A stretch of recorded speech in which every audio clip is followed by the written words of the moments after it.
우리 사회에서 통하는 말에 삼국지를 3번 읽은 사람하고는 뭐 얘기도 하지 마라, 뭐 그런 말들이 있어요. 근데 이게 이상한 게 제 어릴 때 기억에는 이게 3번이 아니었어요. 분명히 5번인가 10번인가 그랬는데 이것도 세월이 가니까 자꾸 횟수가 줄어드는 것 같은데, 그 이야기의 뜻은 이제 삼국지를 몇 번 읽은 사람은 뭐 세상의 모든 모략과 계략과 인생의 진리에서 다 알게 된다라는 말인데, 사실 그때 말하는 삼국지가 대부분 삼국지 연이에요. 그러니까 소설 삼국지예요. 근데 소설이라는 거는 사람을 가르치는 척하지만 사실은 사람들이 다 알고 있는 얘기, 사람들이 좋아하는 얘기 하고 싶어 하잖아요. 누구 말대로 세상은 리얼하거든요. 그리고 복합적이에요. 그러니까 소설이라는 데서 말하는 사실 삼국지 연의는 사람들이 듣고 싶어하는 얘기이기 때문에 오히려 그 교훈대로 따라갔다간 큰일 나는 경우도 많습니다. 가장 대표적인 게 전쟁사를 가지고 얘기를 하면, 제가 전쟁사 강연할 때마다 제일 힘든 게 그 삼국지 증후군이에요. A라는 군대하고 B라는 군대가 싸웠는데 B라는 군대가 무려 병력이 2배였습니다.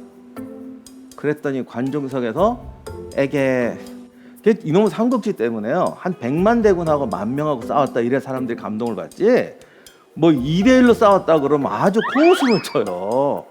근데 길거리 나가서 한번 붙어보세요. 2대1로 싸워서 이길 수 있나? 남자 1명하고 여자 2명이 싸워도 남자가 못 이겨요, 보통. 그래서 2대1도 엄청난 건데 말이죠. 갑자기 시작할 때부터 삼국지는 뻥이다, 뭐 제가 이러고 말씀드리냐, 그게 아니고, 제가 오늘 다시 읽는 삼국지라는 건 소설 삼국지가 아니라 정사 삼국지라는 거.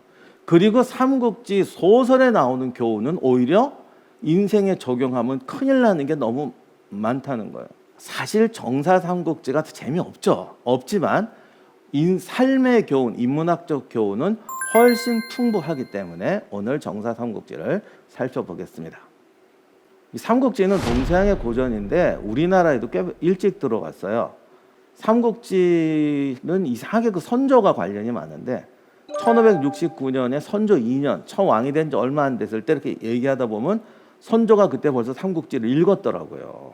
이 소설 삼국지는 벌써 그때 들어와서 신하들이 뭐 왕이 이런 거 읽으시면 안 됩니다, 막 이렇게 논쟁하는 게 나오고. 그런데 이 삼국지가 얼마나 인기냐면 이 삼국지 캐릭터에 대한 인기도 같이 올라갑니다. 그래서 서울에 그 동묘라고 관우묘가 있어요. 그것도 이제 선조하고 관련이 있는데, 임진왜란 때 명나라 군대가 들어오니까 이제 명나라 군사들이 좀 사기를 복돋자 그래서 그 관우묘를 서울에 세웁니다. 그랬더니 여기도 세우고 저기도 세우고 그래서 우리나라에 지금 그 유적이 관리가 조금 잘 안 되고 있는데, 전국에 명나라 군대가 주둔했던 지역에 관우묘들이 몇 개씩 생겨요. 동묘에 관우묘가 들어오니까 엉뚱하게 관우신앙까지 들어옵니다. 그래서 지금은 이제 많이 없어졌는데, 동묘가 조선시대 때도 우리나라 점집, 무당집의 원주거리가 돼요, 거기가. 그만큼 이 삼국지라는 건 영향력 높은 어떤 문화의 흐름이 돼서 한국과 일본에 들어오게 됩니다.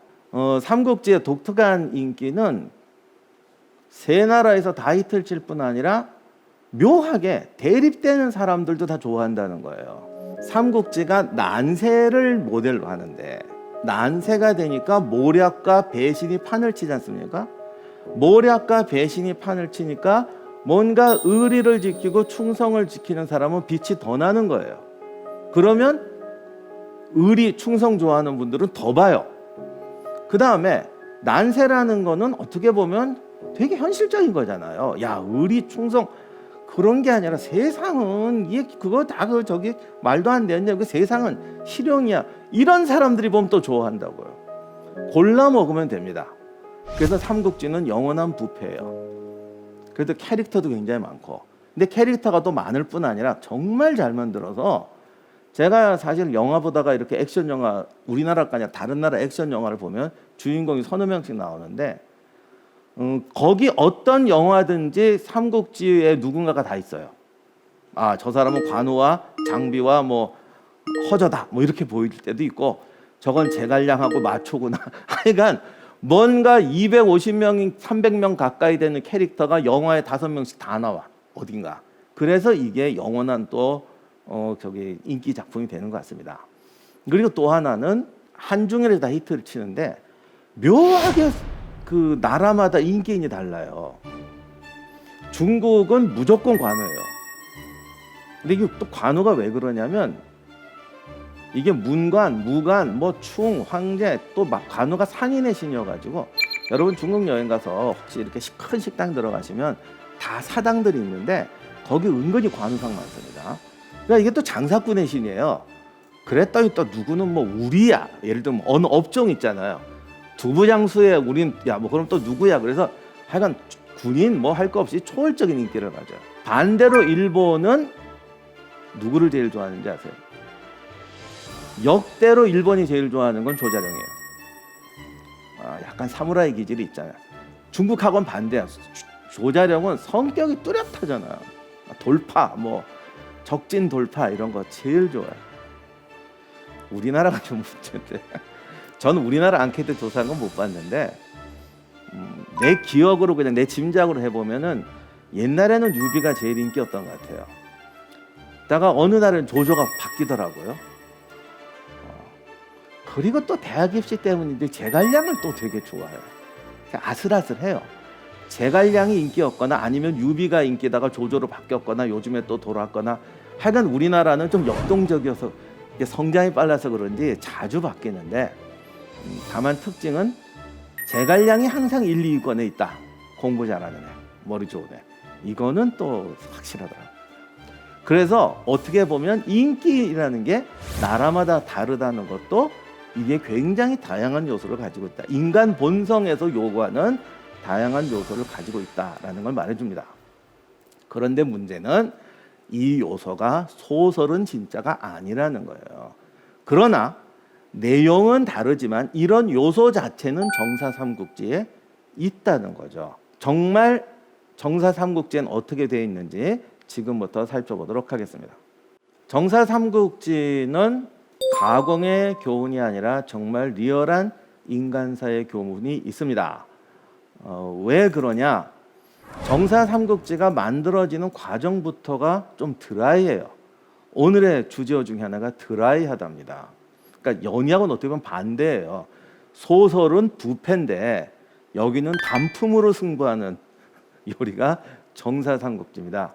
저게 이제 삼국의 위호 촉의 이제 구도인데 지도는 저렇게 나오지만 정말 센 나라는 위나라였습니다. 총나라 같은 경우는 인구수로 따지면 위나라의 3분의 1밖에 안 됐어요. 그리고 남쪽의 오나라는 넓어 보이지만 밀도라든가 이런 게 또 떨어지기 때문에 결국 이제 최후의 승자는 위나라가 되는데 여기서 이제 문제가 이 정사삼국지를 썼던 진수라는 사람은 가장 약했던 총나라 사람이에요. 요게 좀 우리가 생각해 좀 이상하죠. 왜냐하면 삼국이 나눠서 싸웠고 솔직히 역사를 아무리 공정하게 쓴다고도 역사라는 건 완벽하게 공정하게 쓰기 힘들어요. 그러면 우리 같으면 우리가 어느 나라를 정복했으면 망한 나라 사람을 쓰라고 하겠어요? 아무리 걔가 공정하게 쓴다고 그래도 또 누구는 그래 공정하게 쓰려고 그 사람을 뽑았나 보다. 이게 말로는 그럴듯한 것 같아. 이게 안 됩니다. 그래서 총나라 사람이 위나라에 와서 위나라 정사를 썼다는 거는 이건 정말 특이한 거죠. 그럼 도대체 이유가 뭐냐인데 일단은 진수가 총나라 사람이기는 한데 위나라에 저항하고 이랬던 사람은 아니에요. 그게 왜 그러냐면 이제 삼국지 이제 거의 후반에 가면 진수의 스승이 초주라는 양반인데 이분이 굉장히 중요한 얘기를 해요. 그러니까 내 앞세대 유비가 살아있고 한참 이럴 때는 삼국이 다 혼란기였다. 그러니까 이때는 누가 이길지 모르니까 막 이렇게 할 때인데 지금 위나라고 오나라나 좀 안정이 됐다는 거예요. 그러니까 안정이 됐으니까 이제는 객관적인 승부라는 거죠. 그러니까 혼란할 때는 우리가 적보다 3분의 1밖에 안 되는 국력 가지고도 어떻게 해볼 수 있는데 지금은 이건 아니다. 그러면 우리는 버티다가 쟤네들이 어떻게 스스로 망하면 모르겠지만 지금 상태에서는 위험하다 이런 얘기를 합니다. 사실은. 그리고 나중에 총나라가 망하려고 할 때 유선한테 이제 그만 항복합시다. 물론 우리가 더 싸울 수 있을지도 몰라. 그러나 이거는 백성만 괴롭히는 일이고 승부가 났을 때는 그냥 굴복해야 하는 게 세상의 순리입니다. 뭐 이러면서 이렇게 이게 물론 이거 총나라 사람이 들으면 이거 뭐 친일파야 뭐 이런 소리 나올 수도 있는 건데 아무튼 뭐 좀 이건 다른 거니까 그래서 이제 항복을 하게 되고 진수도 스승의 어떤 그런 영향 때문에 위나라에서는 속된 말로 위험 인물은 아니었던 거예요. 그러나 아무리 그렇다고 해도 위나라의 인재도 많은데 총나라 사람을 저자로 맡긴다는 건 정말 이상하잖아요. 그래서 어떤 정치적 관계보다는 이 진수라는 사람이 그만큼 특별한 능력이 있었기 때문에 삼국지의 저자로 세운 거 아니겠느냐 이렇게 보는 게 가장 합리적인 것 같아요. 그럼 이 진수라는 사람은 또 어떤 사람이냐? 쉽게 말하면 진수는 우리가 생각하는 모범생이 아니에요. 그러니까 동양은 다 유학이고 공자님 말씀 듣고 사는 나라잖아요. 공부할 때 어떻게 해야 됩니까? 다 의관을 정리하고. 저희 학교 다닐 때 교복에 보면 이거 후크 채워 옛날 분 기억하실 텐데 후크 채우던 거 이런 애가 공부 잘한다. 진수가 복장불량자입니다. 좀 그런 거 자기 스승도요 옷 아무렇게나 입고 다니고 난세가 되면 사람이 두 종류가 됩니다. 난세니까 더 이렇게 야 격식 이런 게 어딨어 이러는 사람과 난세니까 잃어버린 게 너무 많잖아요. 그러니까 더 심해지는 거예요. 예를 들면 전쟁이 나서 피란 생활을 하게 됐어요. 옛날에 내가 귀족이라서 딱 이러고 저 아닌 애들은 저 밖에서 얼굴도 못 봤는데 지금 텐트에서 같이 살아요. 그러면 귀족이란 헛된 것이야 이러고 버리는 사람도 있고요. 내가 지금 텐트에서 이거 밥 먹지만 귀족은 뭐가 달라야 돼. 그래서 코페를 해서 밥을 끓여 먹을 때도 귀족은 달라. 뭐 있잖아요. 왜 밥을 먹을 때 이렇게 먹어야 된다. 이러는 사람이 있어요. 어느 사람이 더 많아질 것 같으세요? 사실은 더 심해지는 사람이 더 많습니다. 총나라로 쫓겨온 그 사천성 거기까지 쫓겨왔으면 얼마나 그거 하겠어요. 이 사람들이 그 청이라고 그래서 더 세지는 거예요. 귀족은 예의 범죄를 지켜야 된다 이렇게 너무 강해요. 근데 진수가 이제 아버님이 병이 들었는데 약을 다려오라고 그러는데 한혈을 시켰어요. 무슨 바쁜 일이 있어가지고 이게 걸려요. 효자라면 아버님 약을 직접 다려야지 네가 어떻게 그걸 한이한테 다르게 하느냐. 근데 이제 진수 입장에서 보면 요즘 같은 시대에 이런 거 가지고 하는 건 더 우습잖아요. 그러니까 진수라는 사람은 그런 게 싫은 사람이고 사회가 이러다 보니까 아주 찍혀가지고 자는 위험 인물이야. 그래서 더 심하게 나오는 거죠. 그래서 이분은 가만히 보면 스승도 그렇고 이 진수도 그렇고 세상의 격식을 떠나서 난세는 난세의 논리대로 살아야 된다. 그래서 오히려 이런 거를 비웃는 사람인데 사람들은 더 쪼이는 거죠. 그래서 위나라에 왔더니 뭐 위나라도 마찬가지 아니겠습니까? 그러니까 어떻게 보면 오죽하면 총나라 사람을 썼느냐. 그래도 난세를 살아와서 승자가 됐던 사람들은 예를 들면 조비가 자기 아버지 역사를 쓰는데 조조가 심한 짓을 좀 많이 했잖아요. 요즘도 그거 가지고 막 난리치는 사람들 이렇게 많은데 제가 그렇다고 뭐 조조가 사람 죽이고 배신한 잘했다는 게 아니라 조비 입장에서 보면 우리 아버지는 난세 전쟁터의 논리란 말이에요. 근데 평화시대의 논리로 비판하기 시작하면 남을 게 아무것도 없어요. 그러면 난세의 역사를 쓰는 사람은 뭔가 난세를 이해하는 사람이 써야 하는 거예요. 그래서 제가 드리고 싶은 말은 진수가 그마 총나라 사람임에도 난세를 이해하는 사람이기 때문에 썼다도 되지만 난세를 겪었음에도 난세를 이해하는 사람은 정말 드물다. 제가 오늘 삼국지에서 말하고 싶은 이거예요. 사실은 난세를 극복하는 사람 또는 시대를 극복하는 사람은 일단 드물다. 난세를 살았다고 난세인이 아니에요. 21세기를 산다고 21세기 사람이 아니에요. 어떻든 시대를 이해하고 시대를 앞서가고 미래를 만드는 사람은 소수예요. 그러니까 우리가 진수의 행동이 옳다 그르다를 말하는 것이 아니라 난세를 이해하고 갔던 사람은 소수더라 라고 말씀드리는 겁니다. 일단 삼국지 기록이 좀 적긴 적어요. 짧고 적어서 뭐 그래서 또 소설가들한테는 좋아요. 창의하기 좋잖아요. 그런데 기록도 적었지만 진수가 또 줄였습니다. 이 아저씨 상당히 드라이해요. 어떻게 보면 난세를 살았다 보니 전쟁의 논리는 하나야 뭐 이런 좀 약간, 그래서 굉장히 이게 사실 역사학자로도 꼭 좋은 건 아닌데 여러 가지 다양성보다는 굉장히 뚜렷한 문제의식을 갖고 쓰는 스타일이에요. 근데 이게 난세의 역사서로서는 어떤 개성 있는 역사가 됐죠. 그래서 진수의 문제의식은 난세의 승자는 누구냐는 거예요. 근데 우리가 평화시라고 하면 중국이란 나라가 공맹의, 우리도 그렇지만 공맹의 도리가 있는 것이고, 공자와 맹자는 단순한 어떤 형이사학적인 철학이 아니라 세상을 다스리는 철학이잖아요. 그러니까 굉장히 어떤 원칙도 있고 좀 이렇게 다양성도 있어야 되고, 그리고 이제 제일 문제가 도덕과 원칙이에요. 사실 중요하죠. 큰 통치자는 원칙을 흔들면 사실 안 되잖아요. 이 리더는 원칙을 가지고 중심을 잡아놓지 않으면 편법 따라가다가 법이 엉망이 되고 망하는 게 모든 국가제도의 기본이니까, 공자나 맹자나 뭐 법가나 그들이 추구하는 원칙은 달라도 리더는 원칙의 중심을 잡고 있어야 된다. 이건 분명하거든.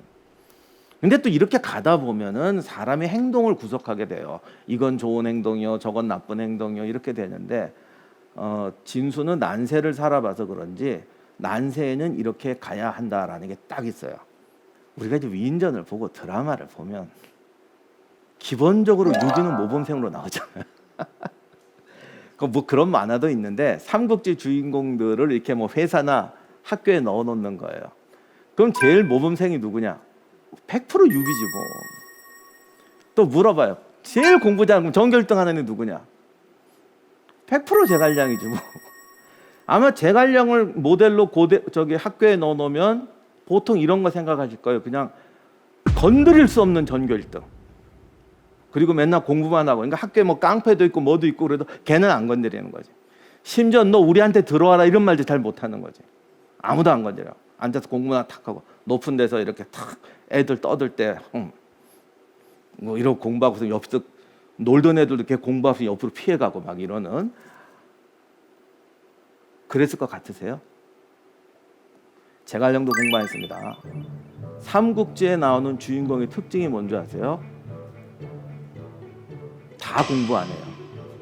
그러니까 머리가 나쁘고 성적이 아예 나쁜 건 아닌데 간단히 말하면 교과서 우습게 보는 애들. 너 교과서 딸딸로해서 100점 맞냐? 그럼 왜? 이러면서 그냥 난 내 하고 싶은 거 해. 그러니까 공부를 못 하진 않는데 지 하고 싶은 거 하는 애들. 그래서 제갈량조차도요, 친구들하고 기숙사에서 합숙을 하는데 얼마나 열심히 공부해. 요즘 말로 이제 사법고시 준비하니까 막 하고 있으면 제갈량은 이러고 있다가, 그래 니들 군수는 하겠다. 너는 이번에 붙겠다. 그래서 뭐 공무원 창정고시부터도 이렇게 뭐는 하겠다.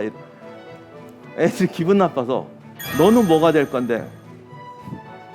니들이 알겠니? 진수는 학교 다닐 때 이 사람 무슨 공부를 못했나, 학교에서 퇴학당했나 이런 생각이 들 정도. 다들 교과서 우습게 보는 거 되게 좋아합니다. 진수의 스승이 초주라고 그랬잖아요. 그 사람도 그래요. 청나라 최고의 학자인데도 지 읽고 싶은 것만 읽어요. 보통은 다 보잖아요. 나는 전 과목 A에 받아. 필요 없어. 나는 저건 필요 없고 두 과목만 내 하고 싶은 것만 잘하면 돼. 되게 이런 스타일이에요. 또 이렇게 들으면 이제 좀 기분 나쁠 수도 있는데, 그렇다고 뭐 공부 잘하는 사람은 출세하지 못한다 이런 건 아닌데, 저도 학교에 있고 학생도 가르쳐 보고 하면은 교과서에 너무 집착하는 애들이 창의력이 떨어질 때가 종종 있습니다. 다 그런 건 아닌데, 어느 교수님 수업 시간에 했던 얘기가, 맨 앞줄에 수업 때 맨 앞줄에 앉는 애들 대부분 A래요. 저 뒤에 앉는 애들, 맨 뒤에 앉는 애들, 그리고 진짜예요. 이건 진짜예요. 맨 뒤에 앉는 애는 둘 중에 하나예요. F던가, 인생 포기한 F던가, 아니면 창의력이 아주 뛰어난 애들이다. 고시는 얘들이 붙지만 나중에 세상을 바꾸는 건 저 중에서 나온다. 그 중간에 앉는 애들은 뭐냐? 앞뒤만 재는 애들이다. 진수가 찾았던 난세의 인물은 이런 사람들이에요. 교과서가 필요 없다가 아니라 교과서에서 배운 지식을 현실에 응용하고 창조할 수 있는 사람. 그래서 교과서를 무시하라가 아니라 교과서의 노예가 되지 말라는 뜻이에요. 제갈량이 뭐 나 공부 안 해 그랬다 공부 안 하지 않았습니다. 무슨 말인지 아시겠죠? 그러니까 A 학점의 노예가 되지 말고 A 학점을 밟고 뛰어서 슈퍼 A가 되어야 한다라는 말입니다. 또 제가 이거 하는 얘기 듣고 그래야 나같이 공부 못하는 사람이 출세하는 거야 이렇게 생각하는 애들은 절대 출세 못해. 거기서 교과서의 가치를 깨닫고 뛰어넘으려고 해야 되는 거죠.